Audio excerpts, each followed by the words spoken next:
Jornal RR News, um oferecimento. Matsuda, quem usa não muda. Matsuda. Pionere você, feitos para crescer. E Rural Flix, para ver, aprender e se divertir. Veja no RR News desta semana. Exportações brasileiras de suínos seguem em alta. Programa vai facilitar acesso a crédito de pequenas agroindústrias. Tamanduá-bandeira é devolvido ao seu habitat natural. Expo Genética 2025 fecha com recorde de público e de faturamento. Começa agora o RR News, o seu jornal semanal do agronegócio.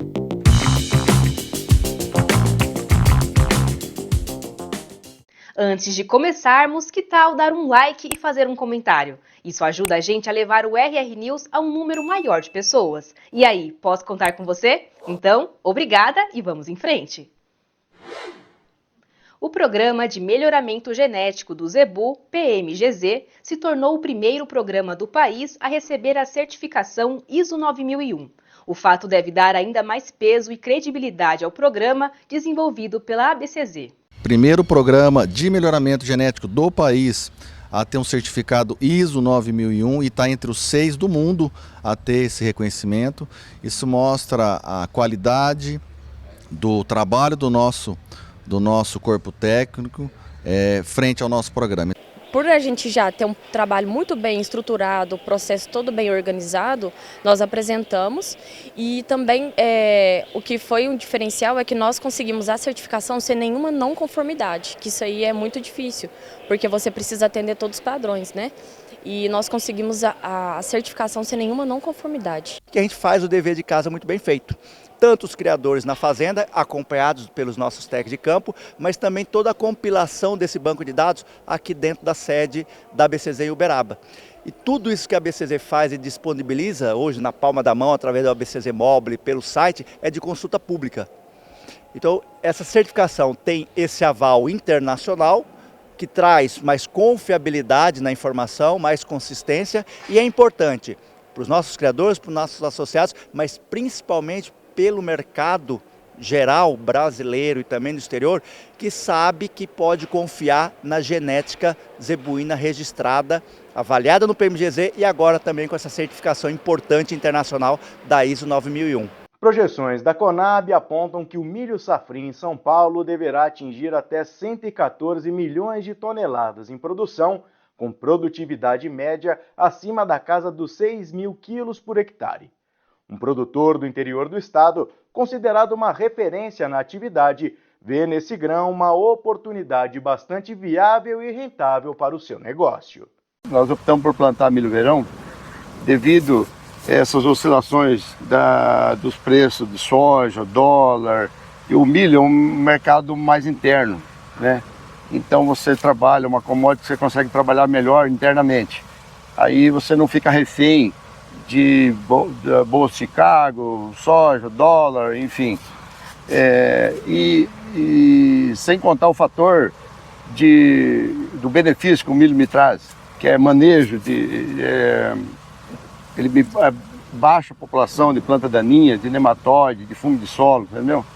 E você consegue ter uma liquidez dentro do país mesmo, né? Dentro do Brasil, nacionalmente, sem muita influência exterior, né? E o milho, ele está sendo utilizado para etanol. Existem muitas fábricas de etanol de milho. E isso tem um consumo muito alto, né? Então, eu acredito que o milho ele tende a se manter ou até subir um pouco o preço de mercado. O Fórum Silagem 360, realizado em Chapecó, reuniu especialistas nacionais e internacionais para discutir as tendências da produção de silagem de milho e as ferramentas para aumentar a sustentabilidade e produtividade. O Fórum Silagem 360, promovido pela Brevante Sementes, discutiu soluções que envolvem desde a escolha dos híbridos até o processo de ensilagem. Qual é a finalidade e em que contexto surge o programa de silagem 360? Logo após a criação da marca Brevante Sementes, notou-se a importância do segmento de silagem e do agricultor, do pecuarista de corte ou de leite, e nós gostaríamos de dar visibilidade para esse segmento, tal qual acontece e sempre aconteceu dentro do segmento de grão.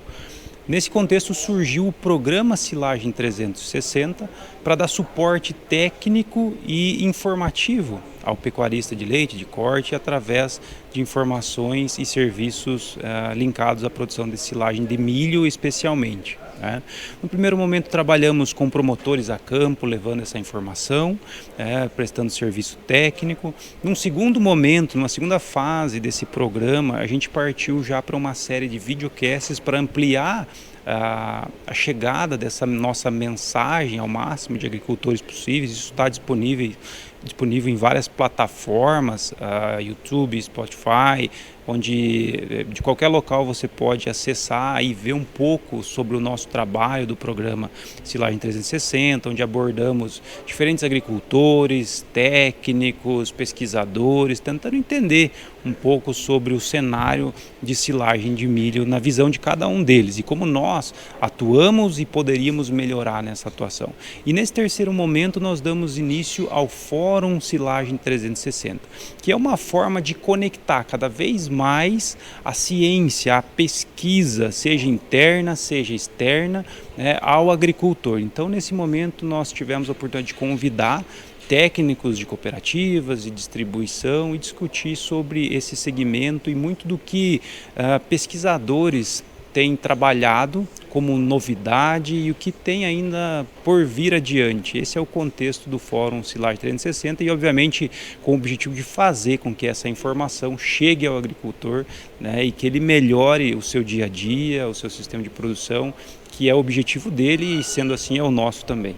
Quais são os principais resultados que o produtor alcança quando investe em híbridos? Dados de anos mostram que existe uma variação gigantesca entre diferentes híbridos, não só na produção de massa seca por hectare, mas principalmente nas suas variáveis bromatológicas, sobretudo o amido, que depende muito do potencial produtivo de grão de determinados híbridos e também do seu porte e estrutura, que vai refletir, obviamente, na produção de massa seca por hectare, digestibilidade de fibra, proteína, menos, porém existe algumas diferenças também muito linkadas a manejo e assim por diante. Então o híbrido é um fator chave para o sucesso e muitas vezes para o insucesso daquilo que o produtor busca. Nós da Brevante Sementes temos um orgulho enorme de trazer para o agricultor, e falamos isso de boca cheia, o nosso portfólio hoje ele é bastante completo no que diz respeito às necessidades do agricultor de silagem.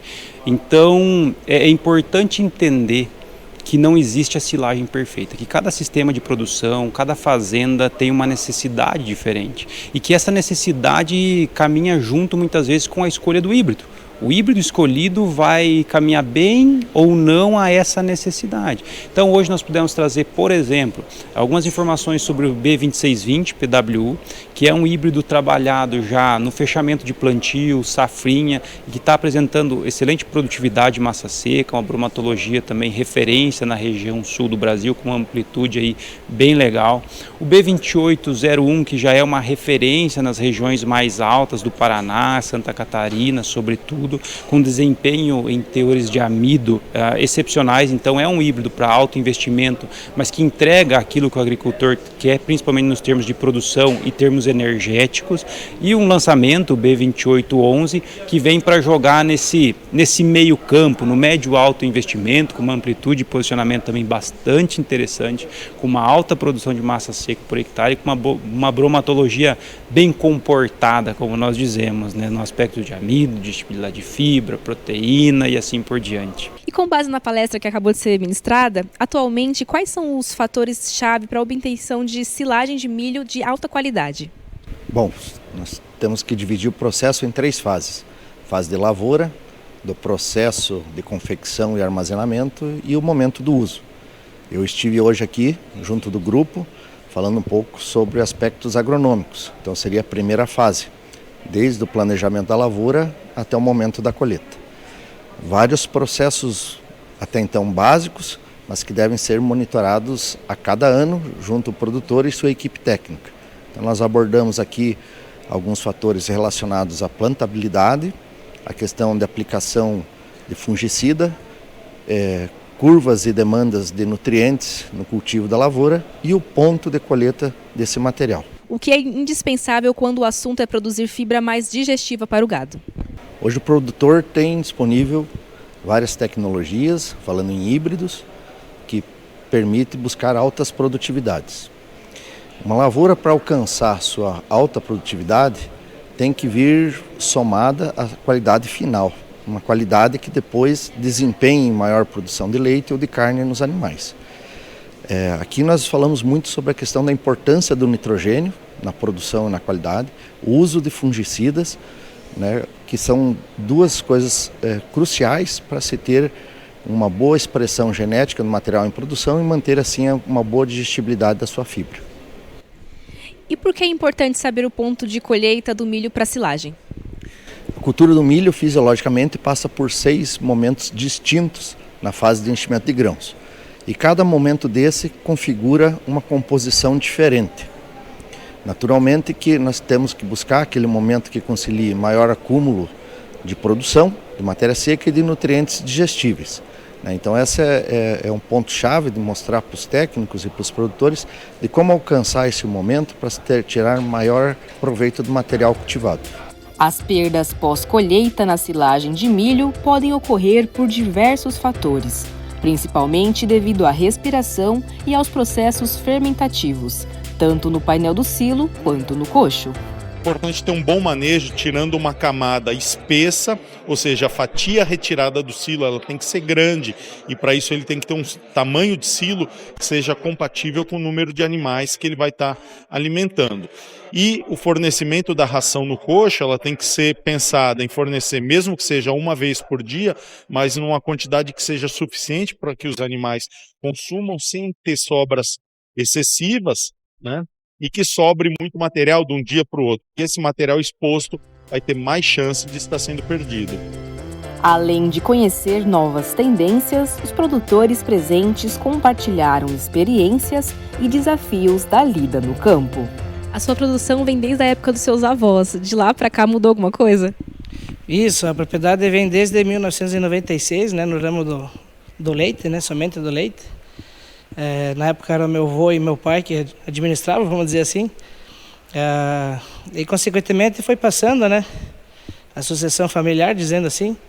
E isso junto veio evoluindo a questão de tecnologia, genética dos animais e consequentemente a melhoria da questão de silagem, né, processamento de corte, coisa que antigamente a gente não dava muita atenção, né.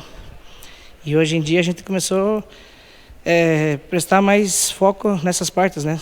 Pensando no futuro, quais fatores você acredita que podem ser estratégicos para os agricultores? Então, o futuro, eu acho que eles deveriam focar mais na questão de ponto de corte, né? Na hora certa. Vários fatores, que seria que nem que eu comparei a questão da vaca, né? A vaca de leite. Se tu investe nela, ela te retorna. A lavoura é a mesma coisa, né? Se tu investir, fazer o cálculo certinho, tu vai perceber que vai ter uma rentabilidade boa, né? E uma coisa que eu acho interessante, não somos produtores de leite, somos produtores de comida. Silagem volumosa, de boa qualidade, aí o leite, consequentemente, é um resultado que vem, né? Alguns pontos estratégicos, né, que a gente pensa para o futuro são produtividade, né?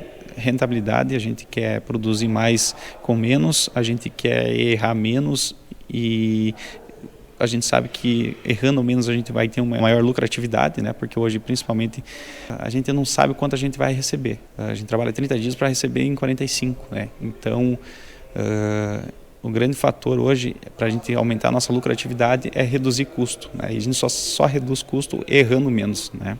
Então a gente tem que fazer o básico bem feito, né? O básico eu digo, plantar na hora certa, colher na hora certa, compactar de modo certo, da melhor forma possível, inocular, fechar o silo com os melhores materiais que você tem disponível, né? E seria isso, né? Fazer o feijão com arroz bem feito.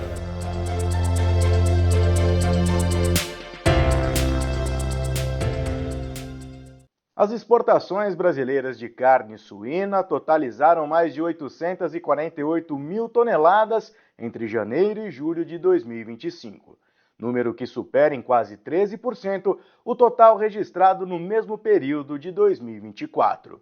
Já em receita, a alta acumulada é de 26,7%, com 2,03 bilhões de dólares nos primeiros 7 meses deste ano. A gente vê esse ano, como você comentou, recorde tanto na produção e especialmente na exportação, né? A gente deve superar 7% no volume embarcado esse ano comparado com o ano passado, especialmente aí por um novo mercado que se tornou o nosso principal importador, né? As Filipinas, eles assumiram a posição da China, especialmente porque eles acabaram ainda não se recuperando 100% pós a crise relacionada à peste suína africana, então eles têm cada vez mais aumentado, né, incrementado seus volumes de importação, e aí acabou que mudou um pouco, né, o share dos nossos principais destinos, eles tomaram a liderança, e a gente espera aí que isso tenda a aumentar, e inclusive até no próximo ano. Nós somos o quarto maior produtor e o quarto maior exportador mundial, mas assim, pode ser que essa nossa colocação acabe sendo alterada, especialmente com relação à exportação, e aí, a depender do Canadá, como o nosso concorrente vai se comportar, mas talvez o ano que vem a gente possa estar, inclusive, se tornar o terceiro maior exportador de carne suína. Um acordo assinado entre o SEBRAE e o Ministério da Agricultura deve ampliar o acesso de milhares de agroindústrias de pequeno porte ao mercado nacional, promovendo inclusão produtiva e desenvolvimento no campo. Até 2022, pouco mais de 300 municípios brasileiros tinham o selo SISB à disposição dos empreendimentos locais. E de lá para cá, fizemos uma grande força-tarefa, inclusive mudando a forma de interagir com os municípios individualmente e passando a interagir nos consórcios municipais, onde dilui o custo e potencializa o acesso, onde você teria que ter um médico veterinário para cada município, um laboratório para cada município. Quanto custa isso para a máquina pública? E no consórcio municipal, isso você compartilha. E nós avançamos de forma exponencial e vamos chegar até o final do mandato do presidente Lula com 2.300 municípios habilitados com o selo SISB. Um queijo que consome 10 litros de leite a R$ 3,00, R$ 30,00, e ele vendia o queijo por R$ 30,00. Com o selo SISB, ele vai poder comercializar em todo o Brasil, em qualquer supermercado, e agregar esse queijo, talvez vender por 50, 70, 80, 100 reais, e se tiver o selo Arte, a 200 reais. O terminal de grãos do Maranhão recentemente completou uma década de operação. Ao longo desse tempo, 83,4 milhões de toneladas de grãos foram exportadas, volume que posiciona o Tegran como um vetor de desenvolvimento do agronegócio em sua região de abrangência, que inclui os estados do Maranhão, Piauí e Tocantins, além do Nordeste de Mato Grosso.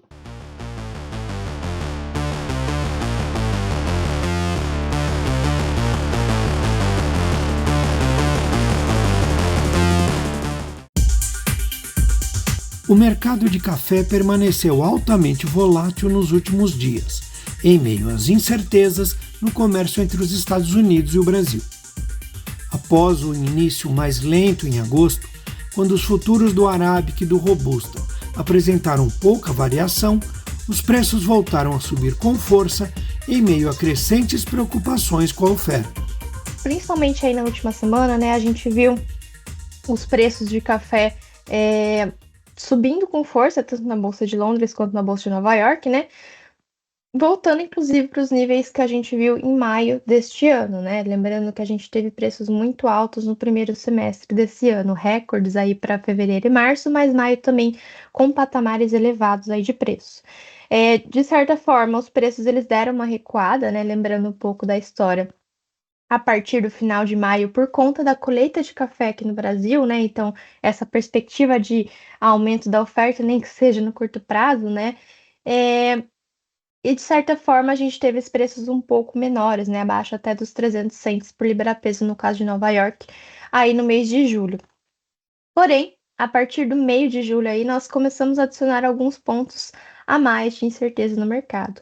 O primeiro foi a questão das tarifas americanas, né? Então, nós tivemos todos em desenrolar da história, mas por fim, o café, ele ainda está sendo, o café brasileiro, né, ainda está sendo taxado em 50% para ser enviado para os Estados Unidos. Nós temos que lembrar que Estados Unidos é um grande parceiro nosso comercial, principalmente quando a gente pensa em café.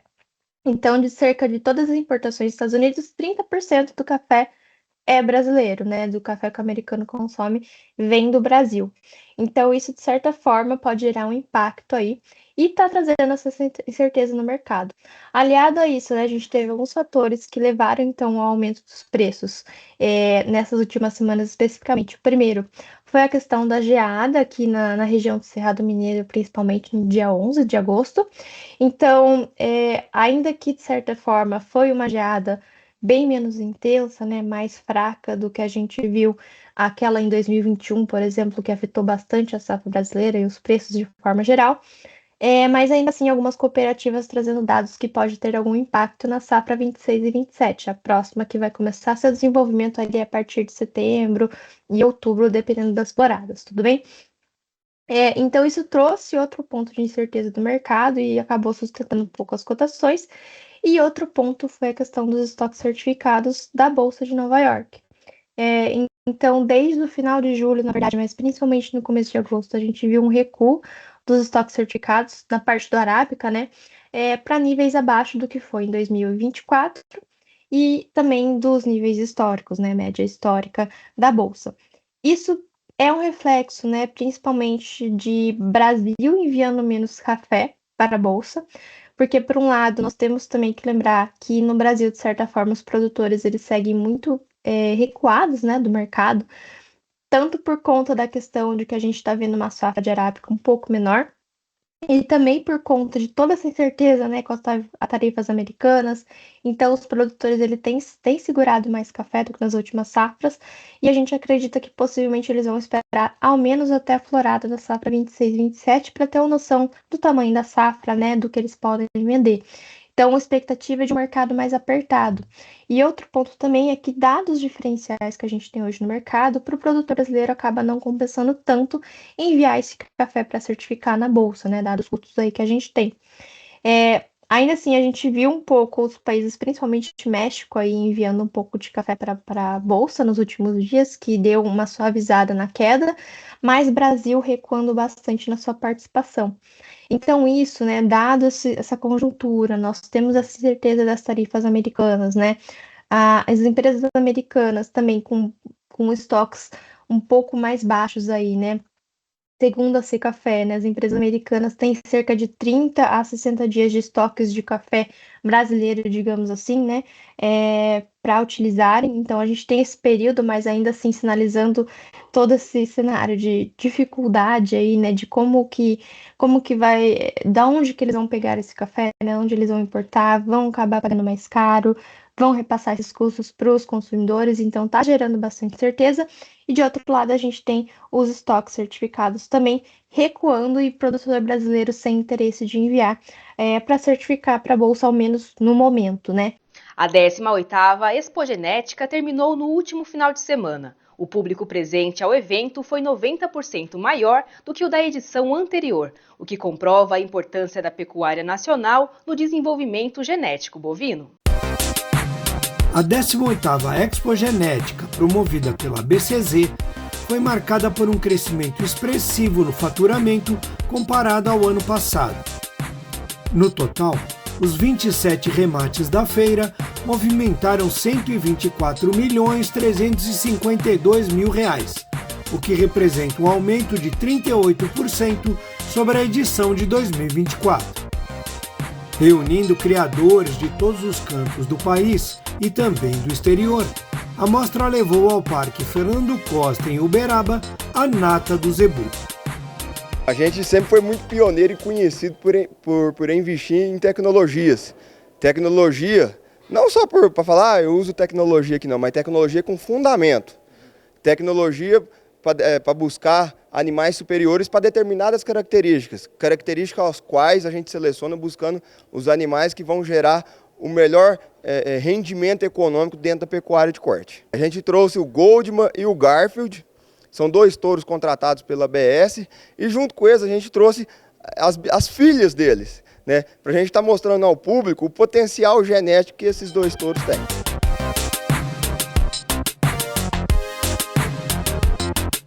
Mais um ano representando a raça Guzerá na Expogenética, mais um ano aqui com a seleção Marca S, com o Guzerá da Capital, e esse ano a gente trouxe uma diversidade, trazendo um pouco de tudo que a gente faz na fazenda para a feira.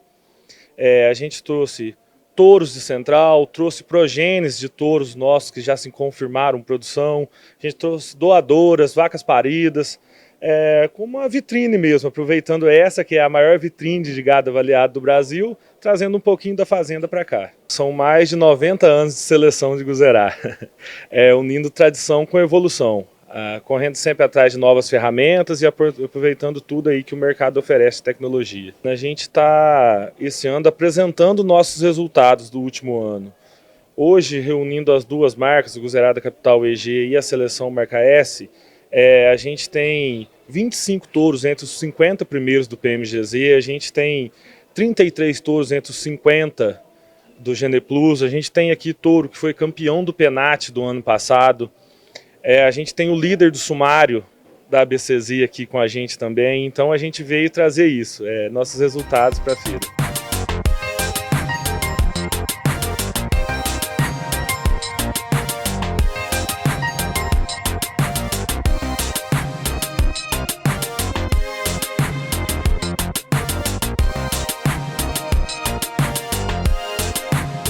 O critério para trazer esses animais para cá era uma amostra de cada linha de trabalho que é possível fazer com a raça Brahma.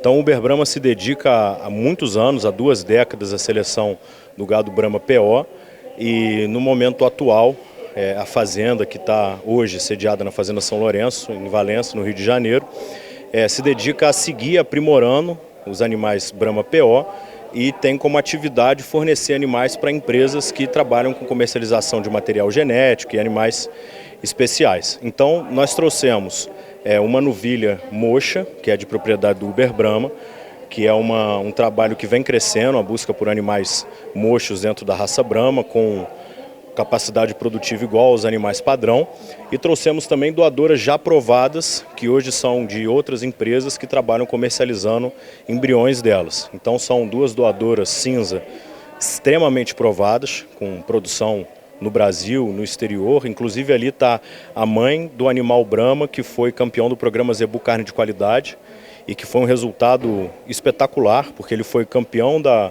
prova de ganho em peso a pasto, campeão da prova de ganho em peso em confinamento e também da eficiência alimentar, e foi um animal mais pesado ao abate. Então é um retrato da consistência genética desse trabalho.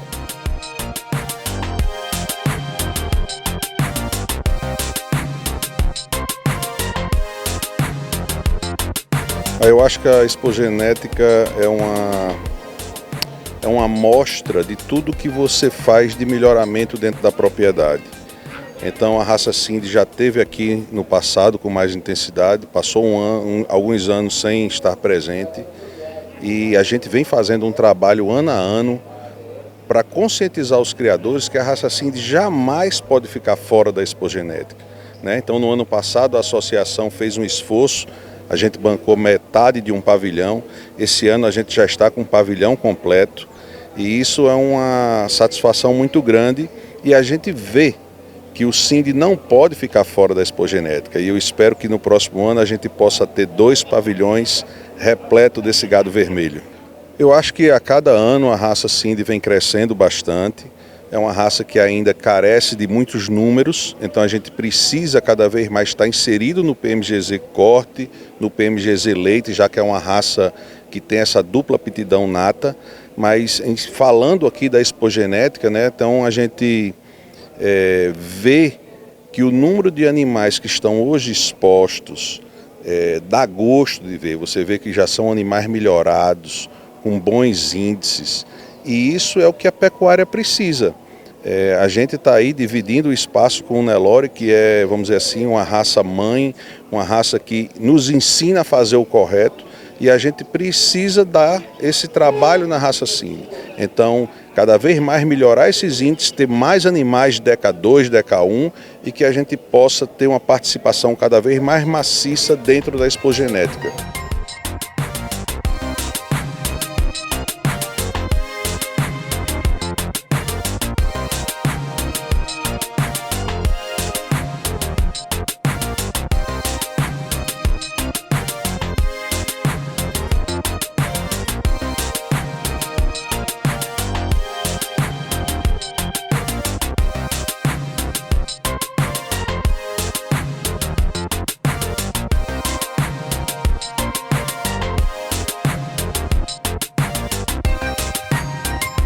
A gente trouxe aqui animais que vieram de dentro do nosso sistema produtivo dentro da universidade, então a gente selecionou a cabeceira, os nossos melhores animais, e trouxemos aqui para expor na Expogenética, um sistema que tem, a nosso sistema lá na universidade, que tem como intuito ensinar, né, um motivo tão nobre, ensinar e formar os alunos, mas que com muito trabalho, com muita seleção genética, a gente chegou num padrão muito bom, podendo expor o nosso gado aqui na Expogenética. O PMGZ ele contribui grandemente dentro do nosso sistema, então, na minha visão, não teria como chegar nesse padrão genético sem estar dentro do PMGZ e sem usar touros avaliados pelo PMGZ. Então, auxilia a gente tanto no melhoramento genético, na escolha desses animais, como também na padronização dos nossos animais do rebanho, né? O acesso à genética de ponta foi garantido não apenas pelos remates de criatórios consagrados, mas também através das vendas de animais de destaque nos programas de melhoramento genético, como o Leilão Pinati, que movimentou R$ 1.372.000 em 39 lotes comercializados. Primeira vez no Penat, muito feliz. Nós temos 120 anos de história, mas dessa vez resolvemos participar do Penat e finalmente nosso trabalho foi honrado, Deus honrou. Estamos muito felizes, explodindo de felicidade de poder espalhar essa genética agora dessa forma democrática que é o Penat. Então nós estamos coração explodindo. Os 2 touros que a gente colocou como finalistas, os 5 Tabapó, os 2 têm marmoreio de 4. Então é um pacote completo genético. Eles têm muita carne, muita cobertura e muito marmoreio. Então é a pecuária do futuro.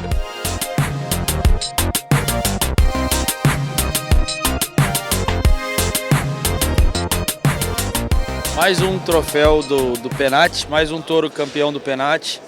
É muito importante para nós participar dessa prova, já é o 3º ano que a gente participa e a 3ª vez que a gente ganha um touro Penat. A gente sabe que as centrais estão olhando esses touros que estão aqui, então é muito bom a gente saber que a gente é um desses 15 touros que foram eleitos.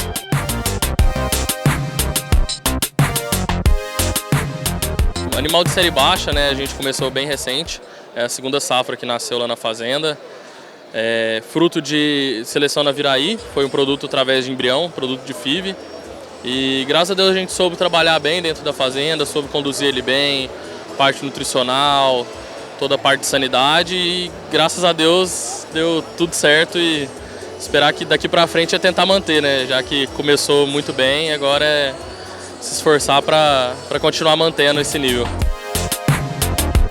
Vale lembrar que nos números oficiais não foram computadas as vendas realizadas nos 9 shoppings promovidos pelos criadores, como o do Grupo Mônica, um dos principais pontos de encontro da feira. Então, estamos debutando aqui na Expogenética. Eu já tinha vindo na Expogenética, sempre acompanhei, mas a gente participando é a primeira vez. Eu tinha um pouquinho de gado de avaliação, mas muito tímido ainda. O ano passado adquiri um animal lá no leilão do Maurício. E esse ano a gente veio então para consolidar o projeto do Grupo Mônica no gado de avaliação. Então é uma grande oportunidade de você estar em contato com todos os criadores, né? E como eu não tenho fazenda em Uberaba, então essa ideia foi de trazer um pouco do nosso trabalho aqui, também ter esse contato, essa confraternização com todos os criadores, com os estudantes aqui de Uberaba, da universidade que vem. Então não há o que falar, né? Quem quer criar gado de avaliação, quer estar nesse meio, quer conhecer as pessoas, aqui é um lugar que encontra todo mundo, a gente pode visitar os outros pavilhões, ver o que está acontecendo. Então essa feira é importantíssima, porque às vezes é difícil para a gente visitar todas as fazendas, às vezes tu quer levar um convidado na tua fazenda, também é difícil. Uma das coisas mais gostosas e que eu amo do nosso trabalho é poder ter esse contato com as pessoas, de estar conversando. Então é um trabalho muito agradável e não tem lugar melhor para fazer isso do que numa exposição e na exposição genética.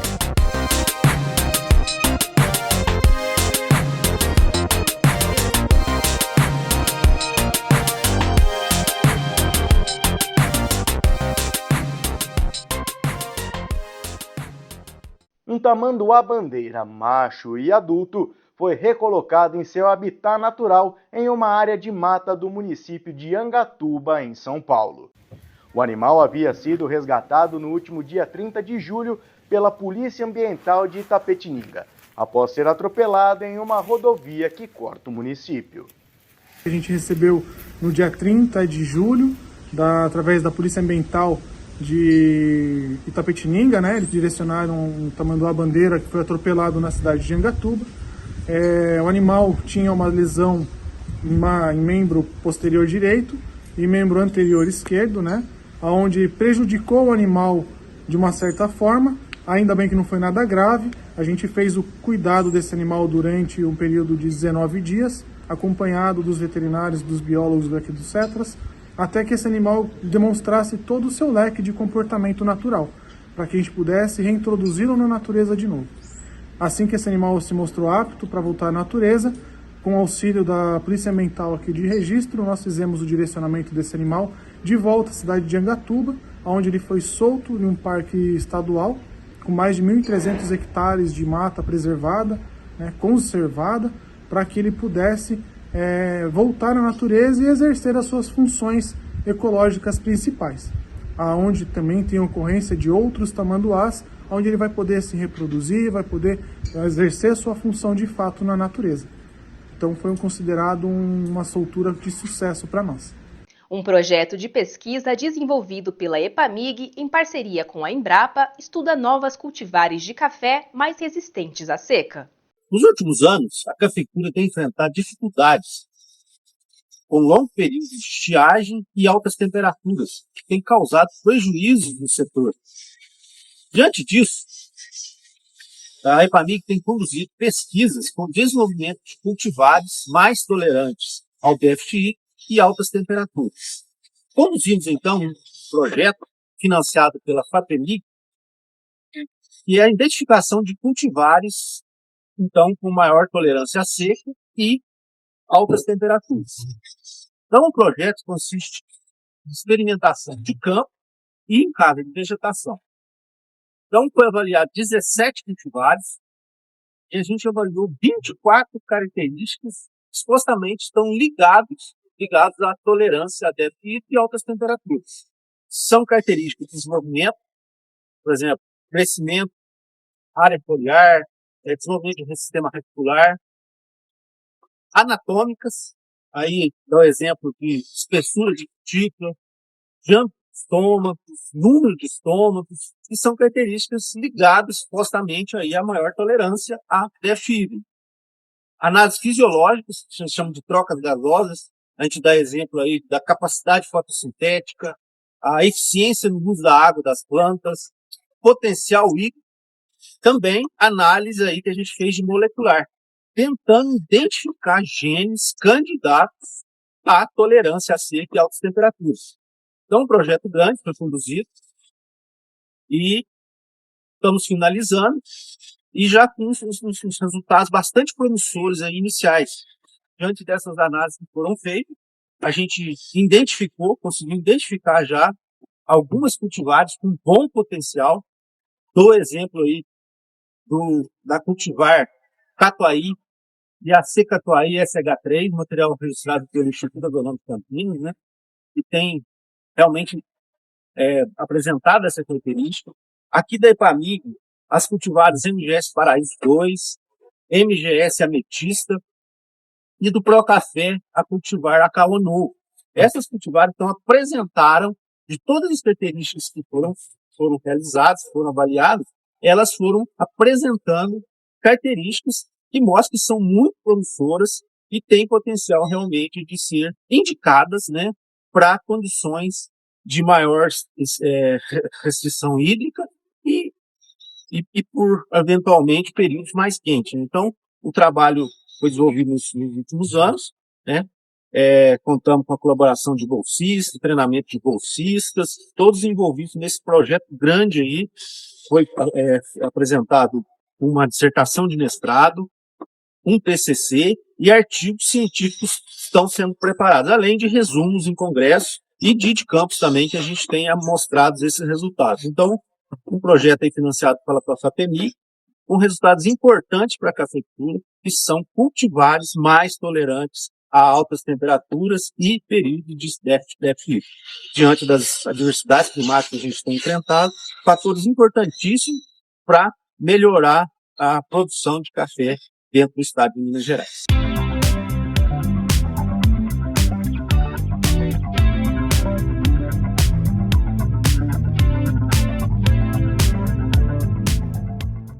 Você recebe boletos no WhatsApp ou no e-mail? Já reparou se os dados batem com o do fornecedor? Nesse vídeo eu vou te falar como se prevenir e não cair em diversos golpes que estão ocorrendo e cada vez ficando melhores. As fraudes no agro estão ficando cada vez melhores e isso não é uma situação específica desse setor. Cada vez os golpistas estão ficando melhores e mais espertos. E hoje eu vou te falar de alguns dos golpes mais comuns, que são a alteração de favorecido, sites falsos e troca de boletos. E como é que você vai se proteger? Bom, eu vou te falar algumas situações que você pode fazer para prevenção. A primeira é conferir os dados bancários, sempre. É importantíssimo essa conferência. A segunda seria receber os boletos exclusivamente por um canal específico, seja por determinado número de WhatsApp ou determinado endereço de e-mail. E aí, nisso, seria interessante também atrelar a questões contratuais. Então, ter no contrato cláusulas antifraude e também cláusulas que falam quais são esses meios específicos de comunicação. Assim, tanto você quanto o fornecedor ou o prestador de serviços que você contratou tem uma garantia de segurança. Ok, mas se caso você fez tudo isso, ou às vezes não fez, não sabia, e por acaso vem acontecer o golpe, o que você pode fazer? A primeira coisa que você tem que fazer é registrar um boletim de ocorrência. Vai lá, registra o boletim de ocorrência, dá para fazer online, fala tudo o que aconteceu, especifica, e aí depois você vai notificar o banco. Feito isso, você vai esperar alguns dias para ver o que vai acontecer, se vai ter o ressarcimento, né? Vamos esperar desenrolar. Caso não dê certo, aí sim você pode ingressar com uma ação judicial. É claro que tenho que dizer para vocês que cada caso é um caso específico. Então, para ingressar com uma ação judicial, você precisa contratar um advogado para que possa entender a sua situação, entender o que ocorreu nessa cadeia, para ele conseguir ver qual que é o melhor jeito e se você tem direito ou não. Às vezes, infelizmente, não tem como te salvar dessa. Bom, no agro, cada centavo conta. E se você cair num golpe, infelizmente pode prejudicar toda a sua safra e todo o investimento de sua vida. Então, por favor, tome muito cuidado e se você precisar, contrate um advogado especialista.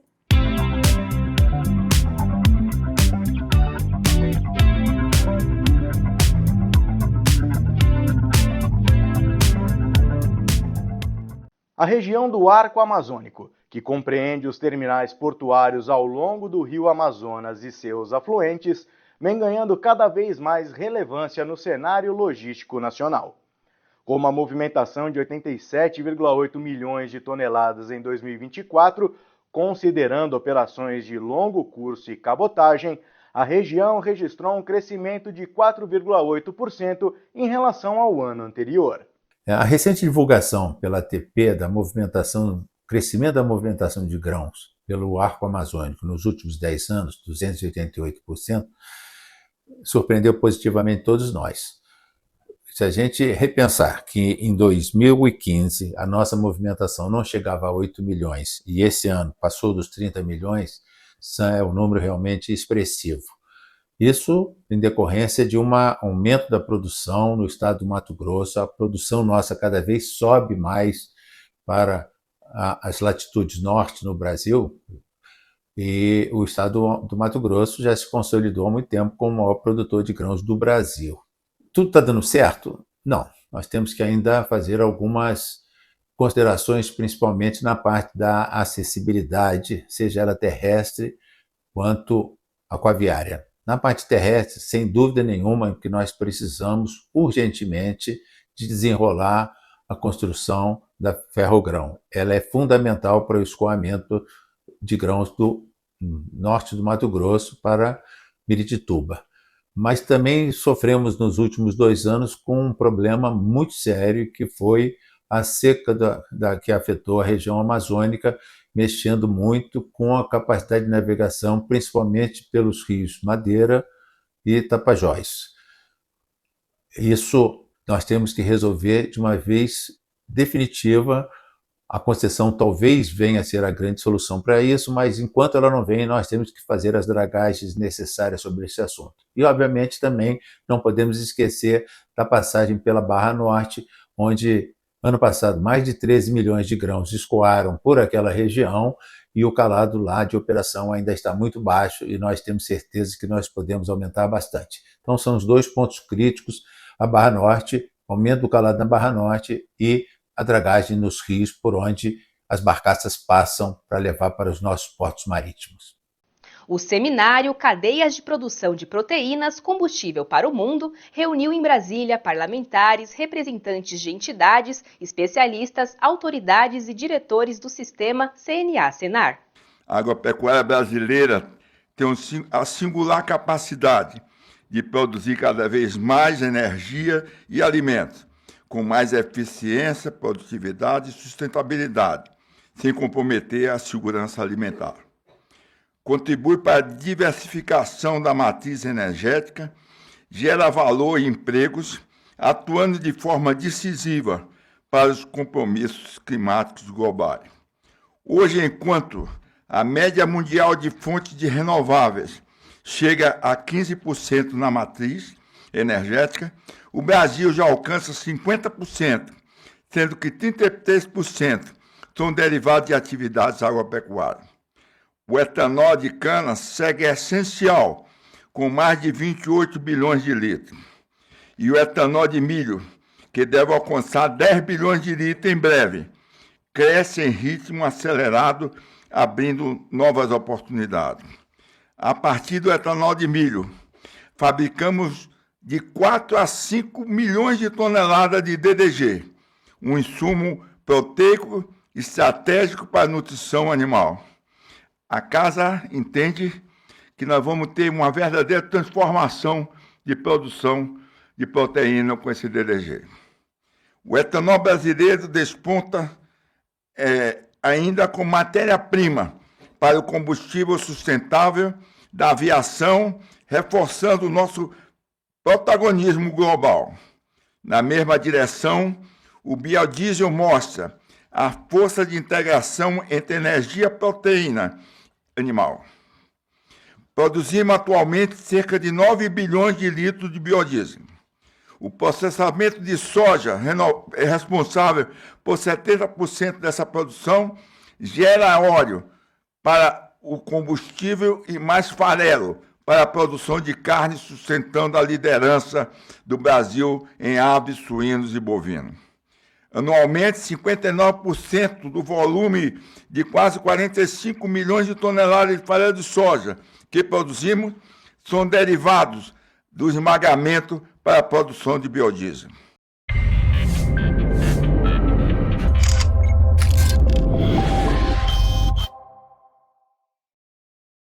Olá, sejam bem-vindos a mais um programa Matsuda em Foco, aqui no nosso canal do YouTube. Então, você que ainda não se inscreveu, aproveite, se inscreva e ative as notificações clicando no sininho para não perder nenhum conteúdo. No programa de hoje, vamos falar da influência da nutrição na qualidade do leite. E para falar sobre este assunto, o zootecnista do Grupo Matsuda, Leonardo Sabatini, está aqui ao meu lado. Seja bem-vindo, Léo. Bom dia para você. Muito obrigado, Suelen. Bom dia a todos aí que estão nos assistindo. Como a alimentação das vacas leiteiras impacta diretamente a composição do leite, incluindo o teor de gordura e proteína? Quando a gente trabalha a nutrição dessa vaca leiteira, a gente precisa lembrar do que cada nutriente vai gerar ali dentro do seu rumen e aí, consequentemente, na produção do leite. Então, trabalhar com teores muito altos de energia, a gente vai ter uma produção de determinados ácidos graxos dentro do rumen que vão favorecer produção maior de leite, mas uma qualidade menor ou um teor de gordura menor.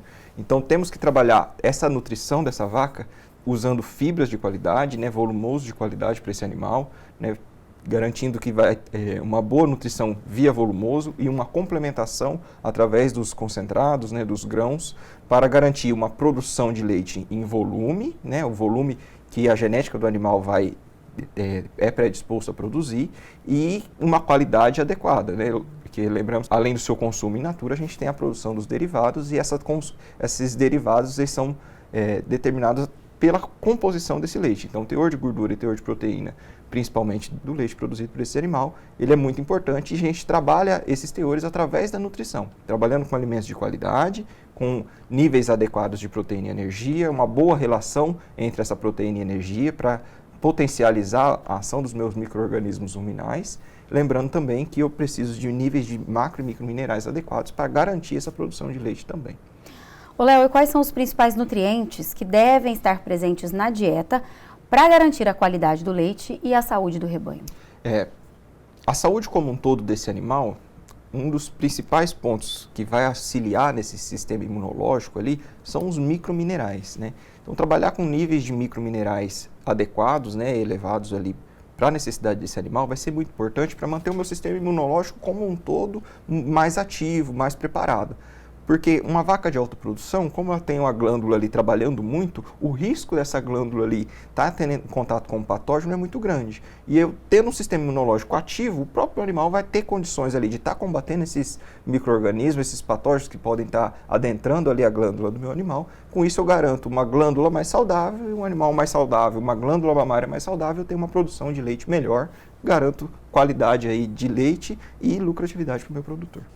Certo, e como a escolha entre volumosos e concentrados influencia a produção e a estabilidade do leite ao longo do ano? Dependendo do sistema de criação dos meus animais, né? Então, se eu tenho um sistema a pasto, eu tenho épocas do ano de pasto de melhor qualidade e de pior qualidade. Então, eu tenho que trabalhar a parte que eu consigo estar alterando, né? Já que eu não consigo alterar o clima, eu tenho que trabalhar o restante da nutrição através do concentrado ali de forma que eu equilibre essa nutrição e eu consiga manter constante os nutrientes que está sendo disponível para o meu animal. Quando eu parto para animais confinados, aí eu já consigo controlar um pouco melhor essa fibra que vai estar sendo fornecida, né, esse volumoso, e aí o ponto mais importante é constância nessa oferta. Então, se eu trabalho com silagem de milho, garantir que essa silagem eu tenha silagem durante o ano todo, uma silagem de qualidade, ou se eu trabalho com outras fontes de fibra ali junto, garantir estabilidade no que está sendo fornecido para esse animal. Os bovinos como um todo, principalmente a vaca leiteira, ela gosta de constância. Então, alterações nessa dieta vai causar estresse, vai diminuir consumo, eu tenho problemas em manter a produção de leite durante a lactação. Então, alimentos de qualidade, tanto volumosos quanto concentrados, trabalhando de forma que se complementem, né? E assim eu tenho nutrição mais equilibrada, uma produção constante de leite, e assim eu tenho um rumen saudável, um animal produtivo e mais longevo ali para a minha propriedade. Muito bem, e de que maneira a suplementação mineral ela pode melhorar a qualidade nutricional do leite? Como eu já citei ali, a composição de microminerais, principalmente, vão estar atrelados à saúde dessa minha glândula. Então, se eu tenho uma boa oferta de microminerais, eu tenho um sistema imunológico mais saudável e uma glândula melhor desempenhando ali, produzindo mais leite.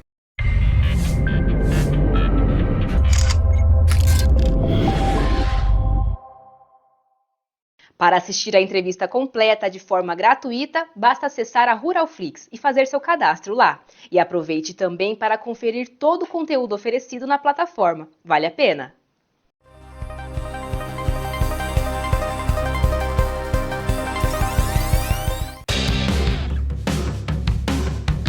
O novo Jeep Commander 2026 chega ao mercado com muitas novidades. Elas incluem um novo visual exterior, câmera 360 graus e o novo câmbio Rotary Shifter, que eleva ainda mais o nível de refinamento do modelo. Primeiro Jeep desenvolvido no Brasil, o Commander se destaca na categoria por oferecer uma ampla diversidade de motorização, como o T270, o Hurricane e o Multijet 2.2. Com uma ampla lista de equipamentos, o Commander segue oferecendo tecnologia de condução semi-autônoma nível 2 de série em todas as versões. E um aviso importante, a nova linha chega com redução de preço em todas as versões. E aí, vai encarar?